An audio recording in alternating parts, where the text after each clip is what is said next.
ये एक डरावनी कहानी है जो हिमाचल की ऊंची वादियों और वहां के शांत लेकिन रहस्यमयी रास्तों के इर्द गिर्द घूमती है। पहाड़ों का अनजाना मुसाफिर। हिमाचल के सिरमौर जिले के एक छोटे से गांव के पास, जहां चीड़ के घने जंगल शुरू होते हैं, वहां एक पुरानी सड़क थी। लोग कहते थे कि सूरज ढलने के बाद उस रास्ते पर अकेले चलना खतरे से खाली नहीं है। लेकिन अयान, जो एक शहर से आया था, इन बातों पर यकीन नहीं करता था। वो अपनी पुरानी बाइक पर सवार होकर देर रात अपने होटल की ओर लौट रहा था।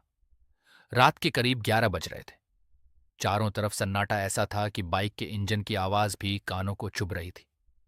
अचानक एक मोड़ पर उसकी हेडलाइट की रोशनी में एक आकृति दिखाई दी। एक बूढ़ा आदमी, जिसने फटा हुआ कंबल ओढ़ा था, सड़क के किनारे बैठा कांप रहा था। अय्यान ने हमदर्दी में बाइक रोक दी। बाबा, इतनी रात को यहां क्या कर रहे हैं?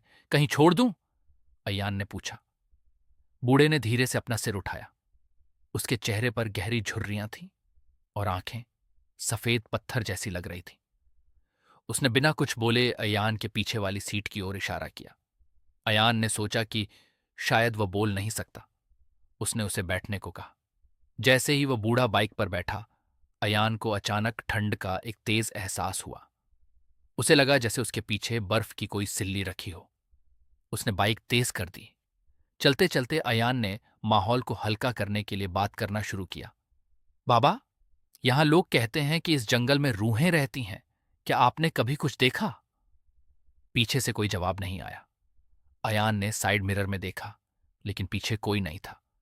उसका दिल जोर से धड़कने लगा। उसने झटके से बाइक रोकी और पीछे मुड़कर देखा। सीट खाली थी। अयान को लगा कि शायद वह गिर गया होगा। वह उतरकर उसे ढूंढने ही वाला था कि तभी उसे किसी के हंसने की आवाज सुनाई दी। वह आवाज ठीक उसके कान के पास से आ रही थी। मैं गिरा नहीं हूं बेटा, मैं तो यहीं हूं। अयान की गर्दन अकड़ गई। उसने धीरे से नीचे अपने पैरों की ओर देखा। उसकी परछाई के साथ एक और परछाई जुड़ी हुई थी, लेकिन वहां कोई इंसान नहीं था। अचानक उसे महसूस हुआ कि उसकी बाइक का वजन बढ़ रहा है। टायर जमीन में धंसने लगे। जब उसने दोबारा मिरर में देखा तो उसे उस बूढ़े का चेहरा नजर आया, लेकिन अब वह चेहरा सड़ चुका था और उसकी आंखें आग की तरह जल रही थीं। अयान चिल्लाया और बिना पीछे मुड़े पूरी रफ्तार में बाइक भगा दी। जब वह होटल पहुंचा तो वह पसीने से तरबतर था। अगले दिन उसने स्थानीय लोगों को यह बात बताई। एक बुजुर्ग ने सिर हिलाते हुए कहा, बेटा, उस मोड़ पर सालों पहले एक मुसाफिर ठंड से मर गया था। वह आज भी लिफ्ट मांगता है, लेकिन जो उसे पीछे बैठा लेता है वह फिर कभी अपना घर नहीं देख पाता।